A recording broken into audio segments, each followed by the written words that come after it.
Hello, everyone. Welcome to the Packer Universe podcast. This is the first takeaway where me, Tay, and that guy right there, Ren, give our first reactions to either the win or loss by the Packers. Today was fortunate for all of us, all in Packer Universe, because their first home game, the Packers, was at home, obviously, and they played the Indianapolis Colts, where they got the win. So, Ren, how you doing? And how did you take in the game? And what was your first reactions? Tay, I'm doing good. I mean, you can't help but feel good after a Packer win. First one in LaFleur's era that he had to go with the backup quarterback to take, place of the starter and, put together, I think, obviously a stellar game plan. It worked out really, really well. Uh, Feeling great. But, yeah, ended up taking it in at the Great Dane in Wausau, Wisconsin. Tay, Okay. as I was being a soccer parent this weekend at a tournament, and Football. das life football. It is what it is. So how about you? How'd you take in the game today before I give you my thoughts on it? Sure. Now, my wife and I were anticipating the game. We had just done some stuff to the house. We had new furniture delivered today at 11. I had an hour to prepare the setup, and believe me, it was awesome. This is the second time I've ever had new furniture in my life, and it was glorious. This one actually reclines, so I was and my feet were up watching the game. It was amazing. So I had a great time, and not to mention the Packers won, obviously. So it feels good.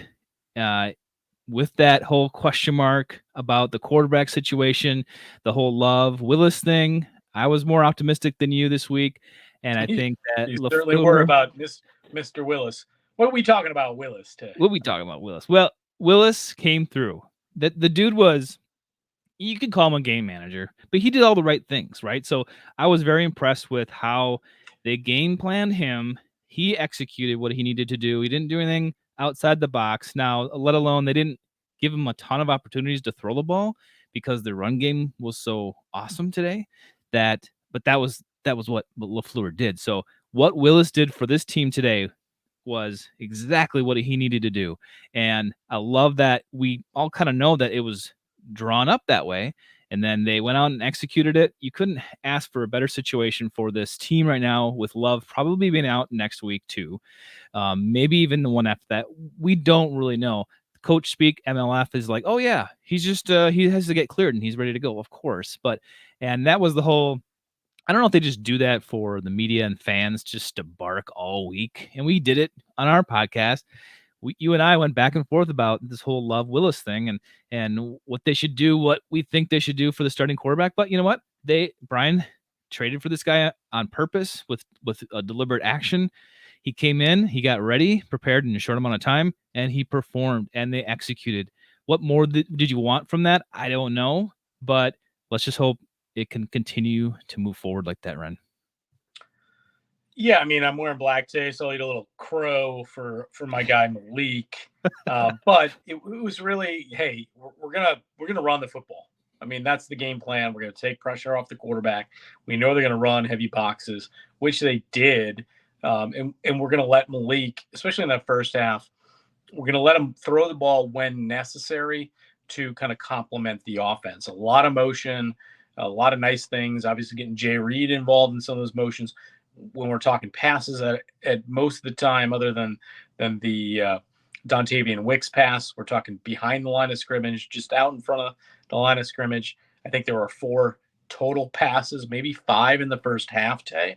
So it was very minimal what he had to do. Obviously, using him as a rusher as well. So let's not forget about that. He did play a part of that massive Packers running game in the first half. I think 200 and oh goodness, 62 yards of total offense in the first half. It was a, you know, masterclass of time of possession.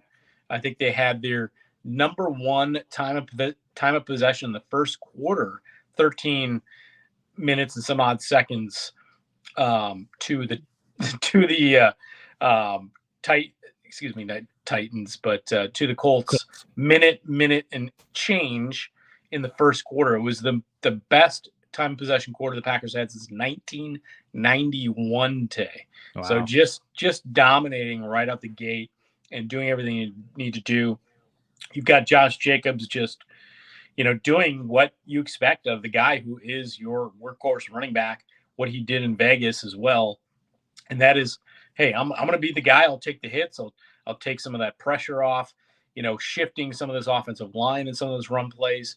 They all came to play. So it's not just on Josh, it's on the line as well. It's on, the tight ends blocking, the wide receivers. Hey, you're not going to catch a lot of footballs today, but you are going to block. You're every man on deck. You have to really appreciate that. I mean, Josh Jacobs, 151 yards rushing on the ground. That's incredible. Obviously the Wicks catch was important, but this game could have been sealed in the second quarter. We're talking about a goal line fumble today. That is the biggest miscue by Josh Jacobs in the entire game. I mean, honestly, literally, if he doesn't fumble that day, it's literally at the goal line. They're up 17-0. Yeah. And it's real hard for them to come back. Clearly, the Packers only put up 16. So the defense came to play too. I mean, you're talking 3 picks today. They have now 5, I want to say, on the season. They had 7 all last year. I think I liked a Lily Zhao tweet when there were only 2 at the time, and they already had 4 on the season. They had 7 all last year. So things are off to a good start. Professor X with his second in so many weeks. That huge contract is already paying off. Again, great things. You get to that second half, and it seemed like the coaching staff, the guys, everybody involved had used up a lot of their magic and gas, the mojo, and they just needed every last second of this thing to tick off to finally get the W. Braden kicks a couple strong field goals, and then unfortunately, apparently the 45-yard field goal is not in his wheelhouse, because last week he missed a 45-yarder. This week he misses a 45-yarder. And I know he had the right things to say. You got to shake it off. You got to forget. You got to forget fast. But missing 2 in 2 weeks, not a good look. I mean, that was the criticism of Anders Carlson. How many did he miss, be it extra points or field goals down the last stretch of 12 games last year? I think it was 10 out of the 12 games he missed something. So not going to lead a lot of confidence when we're putting our kicker out there in those mid-40 ranges, when he had shown us, you're feeling kind of good about it, but I wouldn't say I am if it's 40 plus at this point. But overall, masterclass by Matt LaFleur. Listen, Malik played within it, did all the things he was asked to do. Again, I'll eat crow on my Malik take early in the week. Wasn't in the best of moods that day, and maybe I took it out on little Willis, on the backup. But hey, I mean, it came down to 2 days ago we got Jordan Love as questionable, not even doubtful, questionable. So I don't know if that's a little gamesmanship, but nonetheless, great game by Matt LaFleur, great game by Malik. The offensive line, the running game, the receivers for their blocking ability, the tight ends. It was just collective team effort. You got to like what you have to see, but I don't think that's a sustainable thing throughout the course of the season. You don't want to have this go on a lot of weeks. No, obviously we'll be recording our normal podcast later in the week, and that is a subject we'll bring up. We'll talk about the kicker. I want to ask you some more questions on that, Ren, so look forward to that. This time we're not going to get into the kicker anymore today. Can't wait. But that is the thing we need to talk about. But just in terms of this game generally, like in the first half, you're right. They could have put it away really early in the second quarter. They were dominating the first half, and it was those run plays, that misdirection movement pre-snap and then after snap, and the misdirection. They got that defense looking everywhere, and it was great to see Jacobs do it. I thought it was great to see all three running backs initially like kind of take some snaps. And then I thought after that fumble, we were going to see more of the other guys. But no, they gave it to Jacobs. They said, maybe they had confidence. Said, no, you prove it, dude. You got to fix this. And he did. So I liked the running game. I just can't believe it worked so well. And maybe it was just because of the Colts defense. I mean, really, we don't know for sure, but we did our job and it was very successful and it was so fun to watch to see that happen. Man, when's the last time we had a day like that? Well, 262 on the ground, Tay. Oof, dang, that is amazing. 262 on the ground is the most since 1983 for the Green Bay Packers.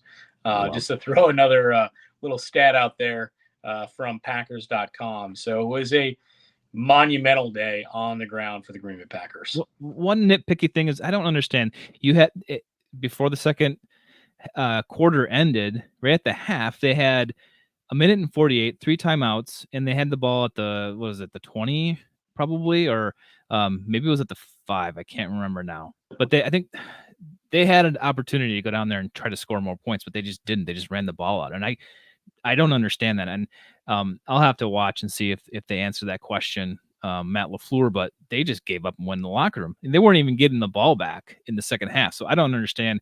They just wasted that opportunity. Give Narveson another chance to make a long field goal or something like that. I don't know. But that was one thing I was just like, what is going on? I didn't agree with that. That was my one mark against Matt LaFleur today. Otherwise, he had the game plan spot on today with his running game, with the backup quarterback, and the execution by the team made it reality, and they just dominated the Colts today.